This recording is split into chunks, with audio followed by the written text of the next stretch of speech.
दोस्तों पिछले क्लास में हम लोगों ने सेक्शन 32 डिस्कस करा था। आज हम लोग जो डिस्कस करने वाले हैं वो सेक्शन 35 जो साइंटिफिक रिसर्च एक्सपेंस से रिलेटेड है। ये भी अच्छा टॉपिक है और इसको आसानी से आप ग्रिप कर सकते हो, समझ सकते हो। आप देखिए, साइंटिफिक रिसर्च को हमने पहले दो पार्ट में बांटा है। इसका एक्सपेंस या तो आप सेल्फ खुद से साइंटिफिक रिसर्च पे कुछ काम कर रहे होंगे इन इंडिया, तो उस पे क्या है, और फिर उसके बाद आउटसाइड एजेंसी का बात चलता है। ठीक है, तो इन दो केसेस में जो डिडक्शन अलाउड मिलता है वो आप देख सकते हैं। यहाँ लिखा हुआ बिफोर सेल्फ वाले में before commencement of business, business को कमेंस करने से पहले, और फिर उसके बाद है इनकर्ड रेगुलरली विद बिजनेस, जब आप बिजनेस के साथ हैं। तो पहले हम देख लेते हैं कि बिफोर कमेंसमेंट ऑफ बिजनेस में क्या होता है। तो इसमें दो तरीके के एक्सपेंस आ सकते हैं आपके पास, एक रेवेन्यू नेचर के, दूसरा कैपिटल नेचर के। तो इसमें बोलता है कि देखो, आपको जो रेवेन्यू नेचर का एक्सपेंस करो या फिर कैपिटल नेचर का एक्सपेंस करो, दोनों ही केसेस में आपको 100% का रिडक्शन अलाउड होगा। तो जो रिडक्शन है वो आपका 100% का है। और लेकिन इसमें एक बात है, आप 100% रिडक्शन के ऊपर देख सकते हैं लिखा हुआ है विद इन 3 ईयर्स। तो 3 साल के ऊपर में आपको ये छूट बेनिफिट लेना पड़ेगा। ऐसा नहीं है कि जिस साल खर्च करेंगे फिर कभी आएगा समय तो ले लेंगे, ऐसा नहीं है। जब आप एक्सपेंस करेंगे तो उसके विद इन 3 ईयर्स आपको इसके बेनिफिट्स लेने पड़ेंगे। ठीक है, और दोनों कैपिटल नेचर और रेवेन्यू नेचर दोनों पे आपको 100% डिडक्शन अलाउड होंगे, एक्सेप्ट हमने लिखा है, आप देख सकते हैं ब्रैकेट में लिखा हुआ है एक्सेप्ट लैंड। तो ज़मीन खरीदने पे किए गए खर्च का डिडक्शन आपको अलाउड नहीं होगा। ठीक है दोस्तों, तो ये था हमारा सेल्फ का। फिर अब हम चलते हैं साइंटिफिक रिसर्च में कि हमारा आउटसाइड एजेंसी का अगर केस हो तो वैसे स्थिति में कितना रिडक्शन मिलेगा। तो आपको इस पर वेटेड रिडक्शन अलाउड है 125%, 175% और 200%। तो ये कब मिलता है इस पर थोड़ा सा आगे चर्चा करते हैं। आप आइए, यहाँ पे लिखा हुआ है कि साइंटिफिक रिसर्च एक्सपेंस का, फिर से आप देख सकते हैं in house research by company. ठीक है, तो जब अपने पास खुद खर्च करते हैं तो वैसी स्थिति में आपको 125% का रिडक्शन अलाउड होगा। नॉर्मली कम से कम 125% आपके किए गए खर्च पे मिलेगा बेनिफिट। और आप देख सकते हैं ये कब कब होता है। तो सोशल साइंस पे अगर आपने कोई रिसर्च किया है, या स्टैटिकल रिसर्च है, या इंडियन कंपनी में से रिलेटेड कोई आपका रिसर्च है, तो ऐसी स्थिति में 125% का रिडक्शन अलाउड होगा। फिर उसके बाद दोस्तों आप देखेंगे आउटसाइड एजेंसी के केस में आप देख सकते हैं यहाँ पे 175%। अभी हमने आउटसाइड एजेंसी का ही बात करा था, जो 125% है वो सोशल साइंस, स्टैटिकल और इंडियन कंपनी के केस में 125% है।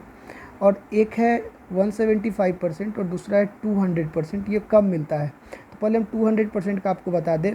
यहाँ पे देखिए 200% में लिखा हुआ है कि अप्रूव्ड, ठीक है, अप्रूव्ड प्रेस्क्राइब्ड अथॉरिटी। ठीक है, तो जो अप्रूव होगा ये प्रिस्क्राइब अथॉरिटी से, तो वैसी स्थिति में आपको मिलेगा 200%।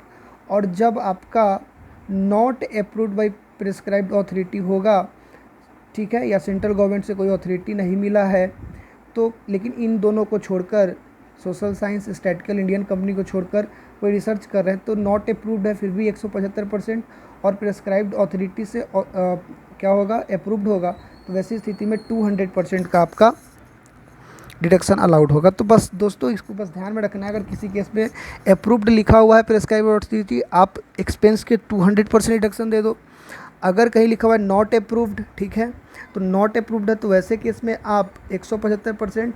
और बाद बाकी अगर आउटसाइड एजेंसी का सोशल साइंस या स्टैटिकल या कंपनी के केस है, इंडियन कंपनी का केस है, तो उस पर 125% का रिडक्शन दे सकते हैं। और अपने सेल्फ का अगर कोई साइंटिफिक रिसर्च पर एक्सपेंस है तो वैसी स्थिति में आप 100% रिडक्शन अलाउड कर सकते हैं। तो ये था हमारा सेक्शन 35 साइंटिफिक रिसर्च एक्सपेंस का क्या कहानी है। उसके आगे आते हम लोग एक और सेक्शन पर डिस्कस करेंगे। अभी बहुत प्यारा सेक्शन है, सेक्शन 35D। तो सेक्शन 35D हम लोग को जो बात करता है, आप देख सकते हैं यहाँ पे लिखा हुआ है प्रीलिमिनरी एक्सपेंस, ठीक है, रिटर्न ऑफ करना होता है इसका। तो कैसे राइट ऑफ होता है, हम पहले बता दें आपको कि यहाँ पे हम लोग जो राइट ऑफ करते हैं वो जिस ईयर भी राइट ऑफ करते हैं उस ईयर में 1/5 करते हैं। कितना करते हैं दोस्तों? 1/5। तो 1/5 हमारा रिडक्शन मिलता है किसी भी ईयर, इतना बात ध्यान में रखेंगे। अब इसके रिडक्शन के बारे में डिस्कस करने से पहले हम चाहेंगे कि प्रिलिमिनरी एक्सपेंस किसको बोलते हैं इसको समझना जरूरी है। प्रिलिमिनरी एक्सपेंस का मतलब होता है कि जब भी ये स्टार्ट होगा ना प्रिलिमिनरी एक्सपेंस, तो आप याद रखना कि ये एक्सपेंस आपके बिजनेस स्टार्ट होने से पहले ही होता है, ठीक है। तो ऐसे कौन कौन से एक्सपेंस है, तो आइए थोड़ा सा नज़र डालते हैं इस पर। आप देखिए, नंबर 1 आप बोल सकते हैं प्रिलिमिनरी एक्सपेंस में share issue expense. Share issue करने के संबंध में कोई अगर खर्चा है तो वो आपका प्रीलिमिनरी एक्सपेंस होगा। डिवेंचर इशू एक्सपेंस, ये भी आपका प्रीलिमिनरी एक्सपेंस होगा। प्रोस्पेक्टस जो आप लोग इशू करते हैं तो उस पर किए गए एक्सपेंस भी आपके क्या हो जाएंगे? प्रीलिमिनरी एक्सपेंस में आएगा, ठीक है दोस्तों। आगे दिया है प्रोजेक्ट रिपोर्ट। आप कोई अगर बिजनेस स्टार्ट करते हैं तो कितने का खर्च आएगा, किस तरीके का बिजनेस डिज़ाइन करेंगे, उस पर कितना खर्च आने वाला है। तो जो भी आप खर्चा करते हैं प्रोजेक्ट रिपोर्ट पे, वो भी आपका प्रीलिमिनरी एक्सपेंस होता है। उससे रिलेटेड कोई लीगल एक्सपेंस है बिजनेस स्टार्ट करने से रिलेटेड, तो वो प्रीलिमिनरी एक्सपेंस होगा। उसके ठीक बाद आप देख सकते हैं under writing commission, share issue करवाने के समय होता है। Memorandum of association, article of association, ठीक है दोस्तों। तो ये सब चीज़, फिजिबिलिटी रिपोर्ट, ये सारे के सारे प्रीलिमिनरी एक्सपेंस में आते हैं। और इन सभी पे आपको जिस भी ईयर में डिडक्शन मिलेगा, कब मिलेगा वो हम लोग देखते हैं आगे। तो जब भी मिलेगा तो कितना मिलेगा? 1/5 प्रीलिमिनरी एक्सपेंस देखो, और उसका कितना % डिडक्शन सरकार दे देगी आपको? 1/5। अब देखते हैं कि क्या होता है इसके केस में। सबसे पहले 2 केस में इसको भी बांटते हैं हम लोग। पहले कॉरपोरेट एंटिटी, जिसको इंडियन कंपनी भी बोलते हैं, और उसके अलावा आप देख सकते हैं रेसिडेंट एसीसी, ठीक है। तो अदर देन कॉरपोरेट एंटिटी, मतलब कोई कंपनी नहीं है, नॉर्मल बिजनेस है। तो इन दोनों के केस में सबसे पहले हम ये देखते हैं कि जो रेसिडेंट एसीसी है या अदर देन कॉरपोरेट कंपनी के अलावा कोई ऐसा बिजनेस है, तो वहाँ पे मैक्सिमम लिमिट आपको 5% ऑफ कॉस्ट ऑफ प्रोजेक्ट मिलेगा। जितना आप खर्चा करिएगा ना प्रोजेक्ट पे, उसका 5% माना जाएगा कि आपका क्या है, प्रीलिमिनरी एक्सपेंस है। और उस प्रीलिमिनरी एक्सपेंस का 1/5 आप निकाल के डिडक्शन ले सकते हैं प्रत्येक वर्ष में, ठीक है। तो अब आगे इसके बाद यहाँ पे बोल रहा है कि इंडियन कंपनी या कॉरपोरेट एंटिटी के केस में क्या करेंगे। तो इसमें आपका मैक्सिमम लिमिट जो है वो 2 बात बोलता है। पहले तो बोलता है कि 5% ऑफ कॉस्ट ऑफ प्रोजेक्ट, ठीक है। एक बात और बढ़ा दिया इसमें, बोला 5% ऑफ कैपिटल एम्प्लॉयड भी आप ले लो। हमने बोला ठीक।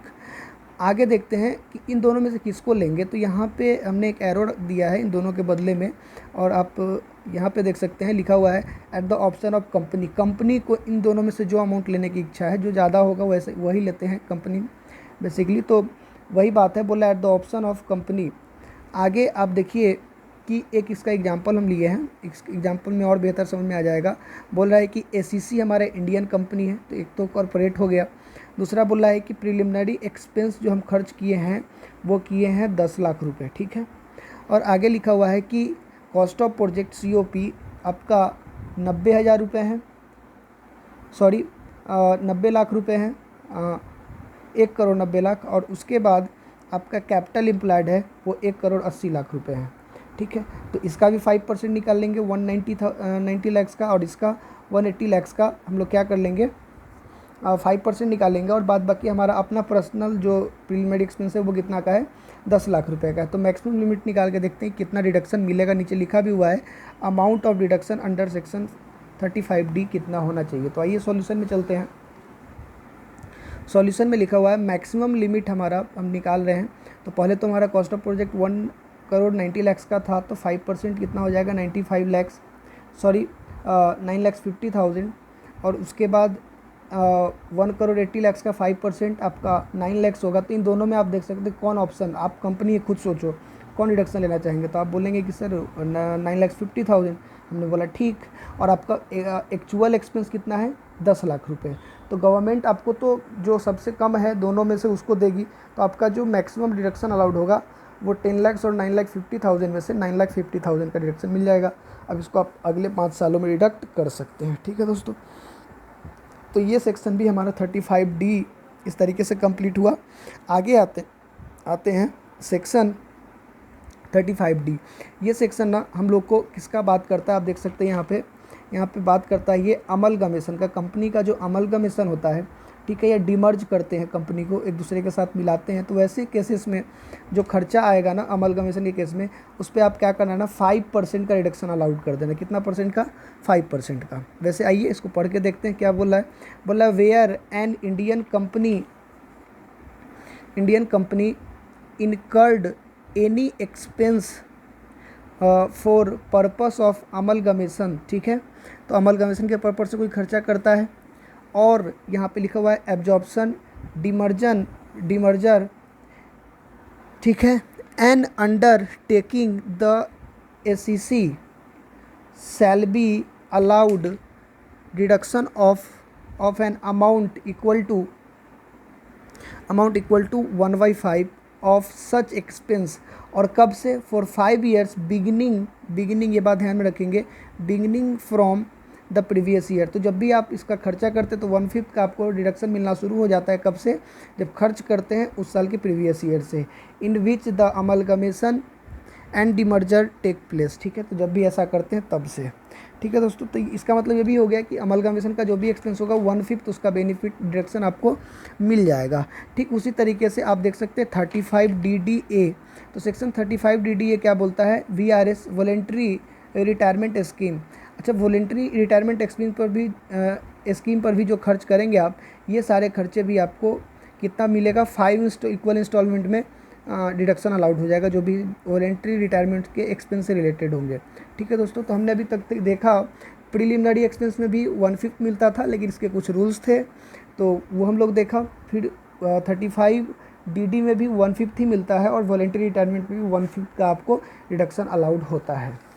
ठीक है, इसके आगे आते हैं एक बहुत बेहतर कॉन्सेप्ट हमारे पास, सेक्शन 35ABB, जो टेली कम्युनिकेशन सेक्टर से आता है। टेली कम्युनिकेशन का मतलब जैसे BSNL, रिलायंस, आइडिया, तो जो भी आपका जो है टेली कम्युनिकेशन से रिलेटेड, उस पर आपको डिडक्शन अलाउड होता है लाइसेंस के केस में, वो आता है सेक्शन 35ABB में। आइए देखते हैं इसमें क्या कहानी है।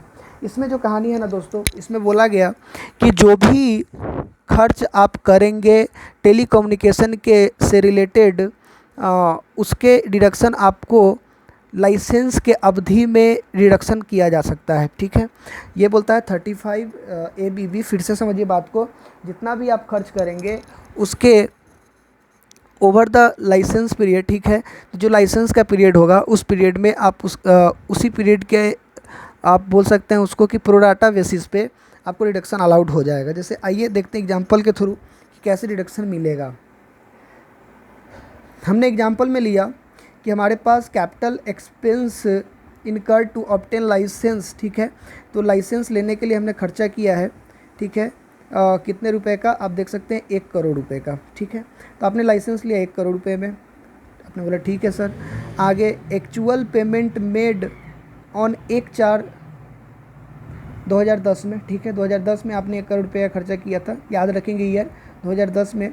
और आप देखिए यहाँ पे लिखा हुआ है बिजनेस कमेंस्ड ऑन 10/10/2010। इसका मतलब ये हो गया कि आपने 2010 में लाइसेंस भी लिया और बिजनेस भी अच्छा भला स्टार्ट कर लिया 2010 में ही, तो ऐसी स्थिति में आपका जो बेनिफिट मिलना शुरू हो जाएगा वो 2010 से 11 के बीच में प्रीवियस ईयर में मिलना शुरू हो जाएगा। और कितने दिन के लिए ये लाइसेंस है? आप देख सकते हैं कि बोल रहा है क्वेश्चन कि लाइसेंस लिए थे हम लोगों ने 10 साल के लिए। ठीक है, तो अब आप बताइए कि कितना का रिडक्शन मिलेगा। तो हमने क्या करा, बोला 10 साल पहले लिखो, तो 2010 में हमने बिजनेस स्टार्ट किया, तो 10 से लेकर 10 साल कब तक होता है? आप देख सकते हैं 10 से लेकर 10 साल 2019 से 20 तक होता है। तो 2011, 10 से 11, 11 से 12, 12 से 13, तो आपसे पूछा जाए कि बताओ 10 से 11 में कितना का बेनिफिट मिलेगा। तो अब क्या बोला ना कि 1 करोड़ का खर्चा है, ठीक है, और 1 करोड़ का खर्चा डिवाइडेड बाई 10 साल में आपको पेमेंट करना है, तो कितना का आ जाएगा? 1 लाख रुपये का रिडक्शन आपको अलाउड हो जाएगा ईच ईयर। अब इसी चीज़ को थोड़ा सा हम और आगे बात बढ़ाते हैं। आप मान लो कि आपने लाइसेंस ले लिया 1/4/2010 को, लेकिन आपने बिजनेस जो पेमेंट की एक्चुअल पेमेंट मेड वो 1/4/2012 को किया, तो जब पेमेंट किए ना तब से आपको बेनिफिट मिलना शुरू होगा। ठीक है, तो पेमेंट आपने 12 में किया तो बेनिफिट भी आपको 12 से मिलना शुरू होगा। तब तो आप बोलेंगे सर कि लाइसेंस तो 10 साल का था। हमने बोला हाँ, लाइसेंस तो आपका 2010 से लेके 2020 तक ही रहेगा, लेकिन एक बात तो है कि आपका जो लाइसेंस अब जो 10 से 11 से लेके 2019 से 20 तक जो आप क्या करेंगे बेनिफिट लेंगे, तो फिर डिवाइड कितना से करें सर, कितने साल में? तो 10 साल में। हम बोला ना 10 साल में बेनिफिट नहीं मिलेगा, जब तक आप पेमेंट किए थे बेनिफिट नहीं मिलेगा। अब मिलेगा पूरा बेनिफिट, ठीक है, जो भी आपका 10 लाख का बेनिफिट है वो टोटल मिलेगा, लेकिन उसका टाइम जो है वो अब क्या हो जाएगा, कम हो जाएगा। तो टाइम अब 12 से काउंट करना शुरू करिए, 8 साल निकल के आएगा।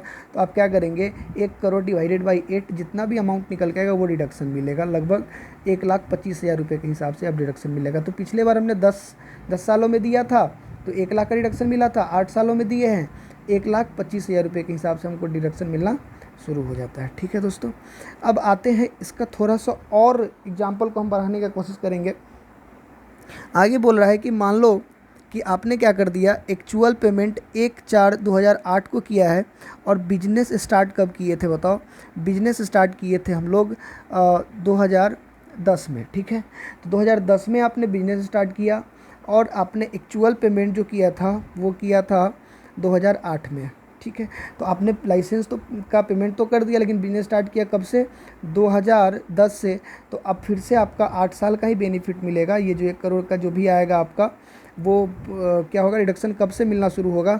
तो 8-9 में मिलेगा नहीं, बिजनेस चल नहीं रहा था तो डिडक्शन किस बात का? 9-10 में बिजनेस चल नहीं रहा, 9-10 में नहीं चल रहा था, डिडक्शन किस बात का? लेकिन 10-11 से चलना शुरू हुआ तो 10-11 से आपको बेनिफिट मिलना शुरू होगा। और चूँकि आपने पेमेंट कर दिया था 2008 में, तो आपका जो फाइनेंशियल ईयर है वो 17-18 में कंप्लीट हो जाएगा। तो फिर से आपका 8 साल होगा, ठीक है। तो वहाँ से हम लोग डिडक्शन लेना शुरू कर देंगे। तो ये कुछ खास बात था। अब थोड़ा सा और आगे बात बढ़ाते हैं और हम पूछ रहे हैं आपसे कि बताओ अगर आप लाइसेंस बीच में ही बेच देते हैं तब क्या होगा? तो दोस्तों लाइसेंस को हम पार्टली भी बेच सकते हैं और फुल भी बेच सकते हैं। पूरा लाइसेंस ही किसी से बेच देंगे या कुछ हिस्सा दे देंगे दूसरे किसी कंपनी को और कुछ हिस्सा अपने पास रखेंगे, तो वैसे केस में क्या होगा? तो आप देखिए, हमने यहाँ पे एक एग्जाम्पल रखा है। एग्जाम्पल में क्या है कि लाइसेंस वाज सोल्ड, ठीक है। एक लाइसेंस था आपके पास 10 लाख रुपए का, ठीक है। उसमें से उस लाइसेंस को आपने बेच रखा है 2 लाख रुपए में, 4 लाख रुपए में, 10 लाख रुपए में और 15 लाख रुपए में, ठीक है। अब इसमें क्या हो सकता है, 2 केस हो सकता है। हमने केस ए में लिखा है part of the licence sold, और आप देख सकते हैं बी फुल लाइसेंस सोल्ड। तो क्या होगा ऐसी स्थिति में, आइए जानते हैं। हमने इसको सॉल्व किया तो आप देख सकते हैं यहाँ पे हमने थोड़ा सा दिख ठीक नहीं रहा होगा, लेकिन एक बात है कि हम इसको समझाने का पूरा कोशिश करेंगे आपको। आप देखिए, हमने लाइसेंस परचेज़ किया था कितना का, 10 लाख रुपए का, और वो जो आप लाइसेंस सोल्ड कर दिए थे वो 16-17 में सोल्ड कर दिए थे। तो 4 साल में आपको 4 लाख रुपए का मान लो ये रिडक्शन मिल चुका है। तो आपको बताओ कितना का लाइसेंस बचा हुआ है? आप बोलेंगे सर 6 लाख रुपए का। हमने बोला ठीक, इसका बेनिफिट चाहिए आपको? आपने बोला हाँ सर हमें चाहिए। हमने बोला ठीक है। आप जब पार्ट ऑफ लाइसेंस मतलब कुछ लाइसेंस अपने पास रखते हैं और कुछ लाइसेंस बेच देते हैं, तो वैसे केस में आपका क्या होगा वो देखते हैं। देखिए 6 लाख रुपये का लाइसेंस था, केस 1 लेते हैं जब पार्ट ऑफ लाइसेंस कुछ हिस्सा बेचते हैं तब का बात कर रहे हैं। 2 लाख रुपये में कुछ हिस्सा बेच दिए, तो बताओ आपने बेनिफिट पहले से कितना ले रखा है, 4 लाख रुपए का। 2 लाख में और बेच लिए तो कितना और बच गया आपका, 4 लाख रुपए। तो फिर से ये 4 लाख रुपए का रिडक्शन जितना ईयर आपका लाइसेंस का बचा हुआ है अगले नेक्स्ट ईयर में डिवाइड करके, मतलब 4 ईयर्स में आप इसको एडजस्ट कर लेंगे। जो 4 साल बचे हुए हैं, जो भी ईयर आपके लाइसेंस के है उसे डिवाइड करके आप निकाल लेंगे 1 लाख रुपये ईच ईयर। ठीक, अब इसका बात करते हैं कि वही पार्ट ऑफ लाइसेंस आपने 4 लाख रुपये बेच लिया। तो पहले देखिए आपको 4 लाख का बेनिफिट मिल चुका है और 4 लाख रुपये में आपने बेचा तो 8 लाख हो गया। 2 लाख रुपये जो रिमेनिंग बचा उसको आप फिर 4 साल में 50-50 शेयर करके एडजस्ट कर सकते हैं, तो आपको बेनिफिट पूरा मिलेगा। थोड़ा आगे और बात बढ़ाते हैं। 10 लाख रुपये में आपने पार्ट ऑफ लाइसेंस बेच दिया। अब देखिए यहाँ पे आप बेनिफिट 4 लाख का ले चुके हैं, ठीक है। 10 लाख में आपने और बेच दिया, ठीक है, तो 14 लाख हो गया। 4 लाख रुपए का आपका ये जो प्रॉफिट हो गया वो ये माना जाएगा कि आपके इस लाइसेंस के बदले 4 लाख रुपए का बेनिफिट है, तो पीजीवीपी में ही आपका प्रॉफिट माना जाएगा 4 लाख रुपए का। ठीक है दोस्तों, फिर आगे आते हैं। अगर आपने क्या करा है कि जो 6 लाख का बचा हुआ था इसका पार्ट ऑफ लाइसेंस आपने 15 लाख रुपए में बेच दिए, ठीक है, तो आपका कितना का बेनिफिट हो गया? आप बोलेंगे सर 9 लाख रुपए का बेनिफिट हो गया। तो ठीक है ना, जो 4 लाख रुपए आपने पहले डिडक्शन ले चुका है वो आप क्या कर लो, प्रॉफिट मान के इसको और पीजीबीपी में टैक्सेबल कर दो, और 9 लाख में से 4 लाख आपने पीजीबीपी में मान लिया, उसके अलावा भी जो बेनिफिट हो गया एक्सेस, उस 5 लाख रुपए को आप कैपिटल गेन हेड में, इसका आप डिस्कस करेंगे कैपिटल गेन हेड क्या है, तो उस हेड में ये 5 लाख रुपए टैक्सेबल हो जाएंगे। ठीक है दोस्तों, तो ये पार्ट का बात किए थे कि जब पार्टली लाइसेंस अगर आप सोल्ड कर देते हैं, अगर फुल लाइसेंस सोल्ड करेंगे तब क्या होगा। तो वैसे केस में भी देखिए, पहला केस में तो कोई दिक्कत नहीं है, आपने 6 लाख का आपके पास प्रॉपर्टी बचा हुआ था, 2 लाख में बेच दिया तो 4 लाख रुपए का लॉस हो जाएगा। और वो जब फुल बेच दिए ना, तो अब आप लाइसेंस का पीरियड का क्या बात है, आपने तो आज ही बेच दिया, तो जिस ईयर में आप सोल्ड करेंगे वो पूरा बेनिफिट आपको मिल जाएगा जो भी लॉस हुआ है। ठीक है दोस्तों, तो यहाँ पे आपको देखिए जो 4 लाख में आपने बेचा तो 2 लाख रुपए का 100% अलाउड हो जाएगा प्रीवियस ईयर में ही। इसी तरीके से अगर आपने क्या करा है कि 6 लाख रुपए का प्रॉपर्टी जो लाइसेंस बचा हुआ था उसको आपने बेच दिया है 2 लाख रुपए के लॉस पे, तो ये भी आपका डिडक्शन अलाउड हो जाएगा 100%। फिर तीसरे केस में आपने 10 लाख रुपए में बेचा था, तो 10 लाख का प्रॉपर्टी 10 लाख में बेचा, जो बेनिफिट 4 लाख रुपए का डेप्रिसिएशन ले चुके हैं वो प्रॉफिट मान के टैक्सेबल हो जाएगा।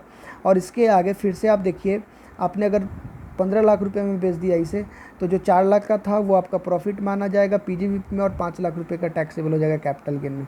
ठीक है दोस्तों, तो हमने लगभग जो अच्छे सेक्शंस थे उसको डिस्कस कर लिया। आप लोग बार बार रिपीट करके इसको सुने, और उसके बाद बुक्स वगैरह से आप सहायता ले सकते हैं, आपको बहुत हेल्प मिलेगा इस सॉल्व करने में। ठीक है दोस्तों, और अब जो हम आएंगे वो पीजीबीपी के क्वेश्चन लेके आएंगे, जो भी छोटे सेक्शंस बचे हुए हैं जो बहुत नॉर्मल बहुत आसान है, उसको क्वेश्चन के साथ डील करेंगे। ठीक है दोस्तों, तब तक के लिए बाय, फिर मिलेंगे नेक्स्ट वीडियो के साथ।